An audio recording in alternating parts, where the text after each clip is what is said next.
St. Philip's has begun just about a week ago, and our theme this year is We Are St. Philip's.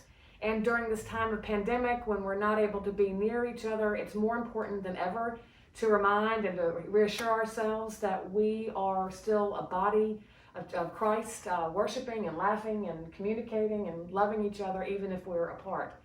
Because we can't have large services and talk more about stewardship, I've asked some parishioners to come and sort of talk to us and to me about what it means for them to be Philippians. So today we have Linda and Lee Lewis. Delighted that y'all are here with us. Thank you. And I've asked them to consider a couple of questions, and they're just going to talk to you about their experience at St. Philip's from the beginning. Okay. The first question I asked them is, how have you been doing during this pandemic, and how have you remained connected to St. Philip's?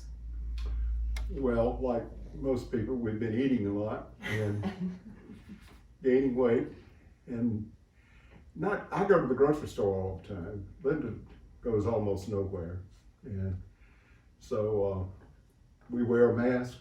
I mean, anywhere I go, I wear a mask, and it hasn't been a hell of a lot of fun, and it's very difficult to do what you would normally do.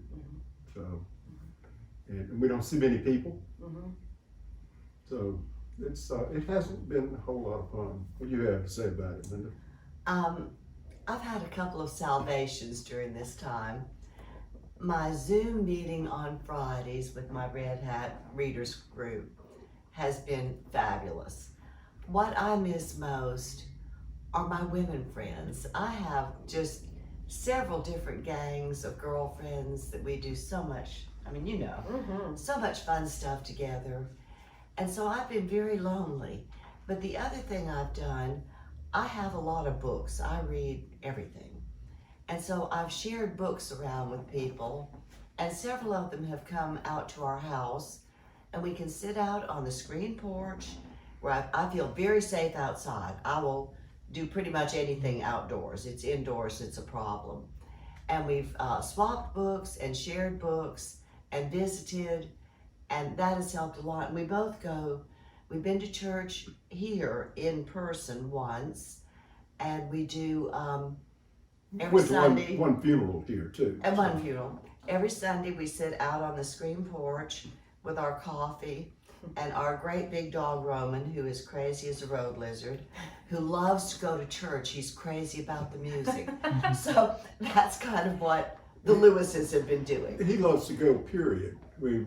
That's part of my entertainment. I ride around with the dog. The dog goes everywhere with us. I mean, and dogs dogs know so much more than people give them credit for.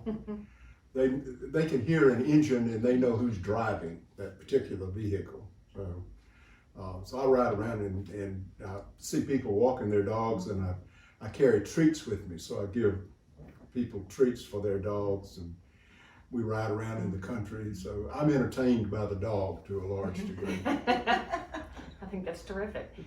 So y'all have been here at St. Philip's a long time. A very long time. Okay, you say very long time. And I'm curious to know, and to tell the folks who are watching, how y'all got to St. Philip's and what has kept you here all these years? I'll begin that one. I ended up in the Episcopal Church for a very odd reason. Where I grew up in Canada, churching was not a big deal at all. In fact, the only people I knew who regularly went to church were, of course, the Roman Catholics, because this was French Canada in Montreal, where I'm from. But when I was here, I went to my first Episcopal funeral, and it was of a peer, and I was very young, maybe 30, and certainly was not expecting to be losing friends at that age. And I sat at St. James, and I watched and I listened to that service, and the words just sort of spoke to me. I thought, if you're going to die, and if you're going to be remembered, this is the way to do it. Our kids came here, and this is back in the late 60s and early 70s, to the kindergarten that St. Philip's used to run. So I had friends here, and I started coming here by myself long before Lee did, and that's how I ended up here. And when they had a children's choir here for years, but they didn't have an adult choir. And I think it was 75 when they started an adult choir. And I was singing in the choir at Covenant Presbyterian Church at the time. And I decided, well, I mean, this is so much closer. We live down the street and around the corner from here. And I ran into a priest's wife at the grocery store, and she said that they were starting the choir. So I joined the choir about a week later and have been here ever since. And most of that time in the choir, although I've dropped out of the choir a couple of different times when the choir director and I have had differences of opinion. But I think that's part of the function of the choir director, is to occasionally have differences of opinion with choir members.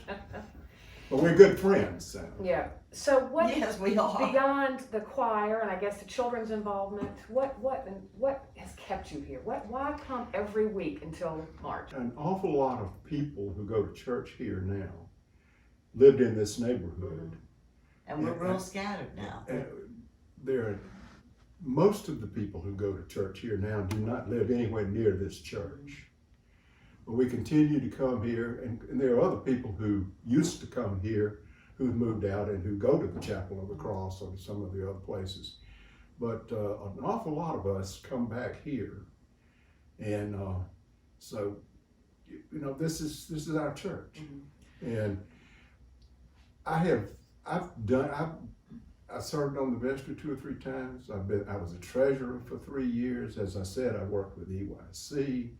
I've done pumpkin patch thing, and I've I'm so glad to see we have the pumpkin patch. I didn't know. And we've worked on goat roast, and we always work on the vegetables on Saturday for goat roast. And so you get involved in these things. And as I say, the choir, one thing about being in a choir is you've got to be there on Wednesday night. So you've got a plan for Wednesday night. And you got to be there on Sunday morning by about 9:30, so you've got a plan for Sunday morning.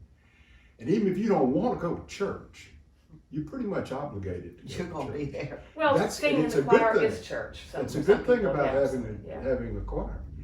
And I thoroughly enjoy listening to the choir, even though I'm not currently singing in the choir. Well, y'all seen a lot of changes. You've seen new buildings move up. You've seen different programs, different priests, different all clergy, but I think the strengthening and of relationships from the very beginning, and as new people have come in, have sort of, I would imagine that's one of the things that sort of roots you here. It does. Well, and we've had personal relationships with all of the priests too, and that makes a lot of difference too. It does. It does. Oh, that's wonderful.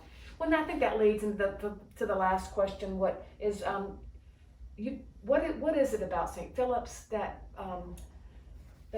motivates you year after year to support St. Philip's, not only with your time but also with your resources, so that we can continue the ministries that we work with? I have an answer to that.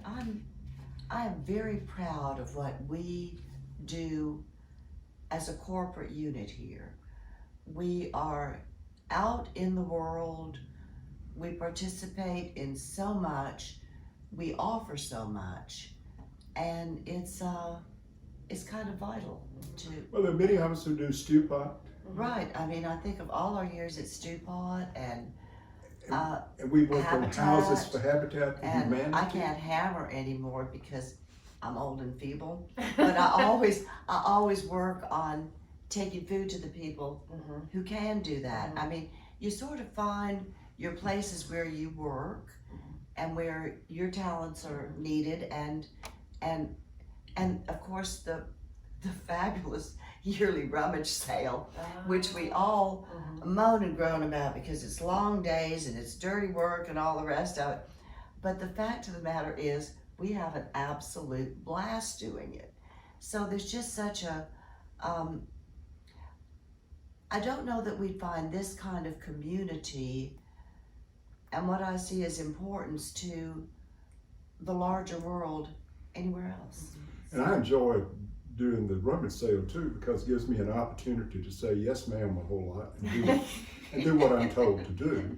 Lee is one of our hay boys. Yes. And so I think it's And it's a good community thing. The people who come to that come here every year. Every year. And we open up at 7 o'clock in the morning, and there'll be 50, 75 people lined up out there at 7 o'clock in the morning who come in and go through this extremely cheap stuff. We wonder why we don't throw away most of it, but And we the have other a good thing time. I'd like to say, I'd like to give a lot of credit to the Altar Guild, because our Altar Guild here is not just an altar guild. I don't know how to work on the altar, so I do other things. But it is such a community of women who, a wild variety of women who do all sorts of different things and work beautifully together. It serves as the women of the church, really, and it's vital to the running of St. Philip's, and it's fun to be part of. I think is it fair to say that most of the parishioners, we pull together, we pull and we work together and laugh together and worship together to make this place a vibrant, Absolutely. a vibrant place of God and of friendships. And if we have it now, we want to make sure that we there still have it forever. Absolutely, absolutely. Well, Because I think sometimes when we started coming to church here, if there was one problem with the church, it was that there were too many people my age here. And if there's one problem with the church now, it's probably that there are too many people too many my people age. our age here. And I think that's a common problem in a church. Over the years, as I have been involved in things, I've seen older people frequently who had assets. Now, I don't necessarily mean money. Money was certainly one of them, but tools that were useful. The ones that had them were old enough so that they didn't have the ability to use them effectively anymore. So they needed to pass it down. And we've done a fair job over the years of getting younger people involved in doing things. But that's something that we always need to work hard on, because we need to pass things down to the next generation. And I think we do have some young people here now. Yeah. Well, in any organization, the strength of it is what motivates people to want to support it. And if we don't, there are weak links in every organization and every community, but I think for the most part, people see the good that St. Philip's does. This is a leading question, I'm sorry. No, see go ahead. the good that St. Philip's produces and spreads throughout the community, and Right. it makes you think, oh, I want to support that. I'm in for that. I think so too. I think our appeal is very different than some other churches, because we're small enough to still have that intimate involvement with each other. I don't think I would ever find that at a bigger church. I agree. So, Well, there are plenty of people who would prefer to go to a church where nobody's ever going to ask them to do anything. right. Yeah.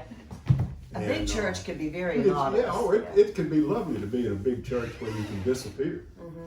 but that's not what we are and not what we really want to be. That's wonderful. That's wonderful.